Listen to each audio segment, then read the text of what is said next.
I'm Dr. Rosalie Stevens, a medical oncologist with a special interest in treating advanced melanoma. In this podcast, I'm going to describe the clinical outcomes achieved with immunotherapy for advanced melanoma. Advanced melanoma includes patients with stage 3 and stage 4 disease.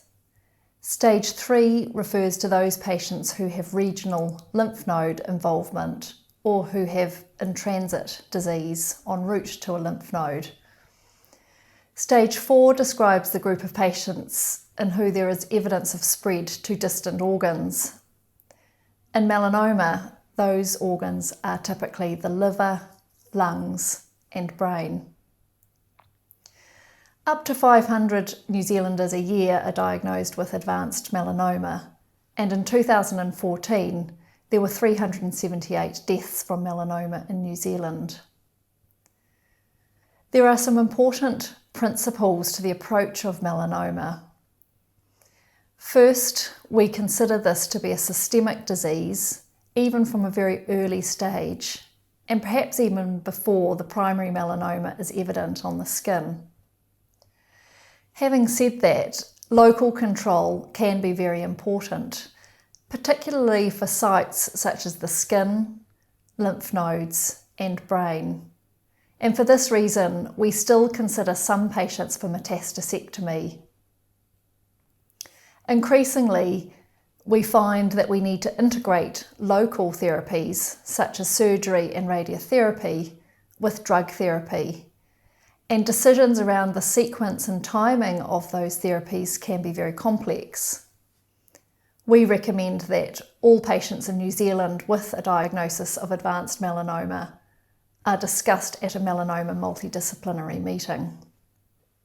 Today, I am going to focus on a class of immunotherapy drugs called the immune checkpoint inhibitors, and in particular, a subclass, the programmed death 1 inhibitors, or PD-1 inhibitors.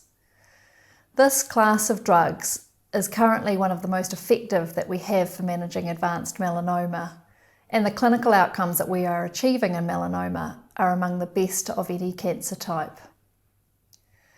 In New Zealand and international current practice, it is considered a standard of care to offer a PD-1 inhibitor treatment to patients with advanced melanoma who have clinically measurable disease, either as their first treatment or as subsequent treatment after failure of other therapies such as BRAF inhibitors.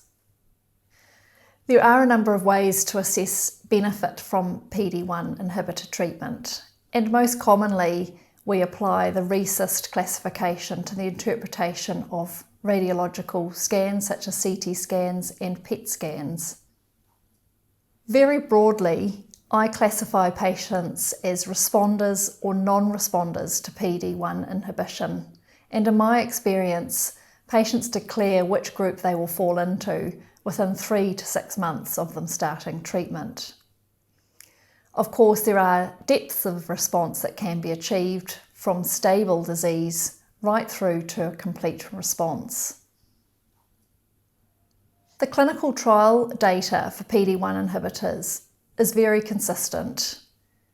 A number of trials have assessed the PD-1 inhibitors against different comparators, such as chemotherapy and different immunotherapy drugs, and in different treatment settings, such as the first or the subsequent treatment.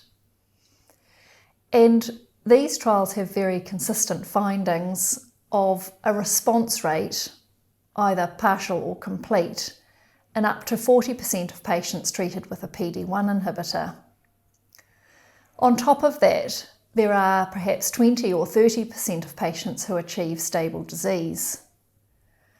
When you add the patients who have stability to those who have shrinkage or response on scan, you get what we call the disease control rate. And consistently, the disease control rate from PD-1 inhibitors is in the order of 60 or 70%. What also seems clear from the trials is that response is typically very enduring, and I am not aware of any clinical trial to date that has reached the median duration of response in those patients responding to PD-1 inhibition. And this is translating to improved overall survival for the group of responders. We still have limited follow-up data compared to historic drugs. The longest follow-up that we have is 5 years, which indicates that a third of patients with advanced melanoma treated with a PD-1 inhibitor are alive and by inference well. By way of comparison, historically chemotherapy has achieved that in approximately 10 or 15% of patients. There are limited data on quality of life as yet. The data that we do have indicates that patients who respond to PD-1 inhibitors have improved quality of life. The sum of these data indicate that all patients with advanced melanoma should be considered for a PD-1 inhibitor at some point in their disease course. And in my view, the main reason to not give a PD-1 inhibitor would be on the grounds of safety. The toxicity profile of these agents will be covered in a separate podcast. I am now going to cover some of the practical aspects of PD-1 inhibitor treatment in New Zealand. In New Zealand, there are 2 PD-1 inhibitors available, pembrolizumab and nivolumab.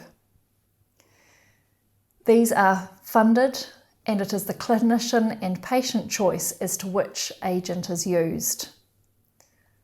They are both given as intravenous infusions lasting 30 to 60 minutes and require treatment in an oncology day stay unit. Pembrolizumab is given once every 3 weeks and nivolumab is given every 2 weeks. And because pembrolizumab has a lesser impact on resource, this is often the drug that is chosen.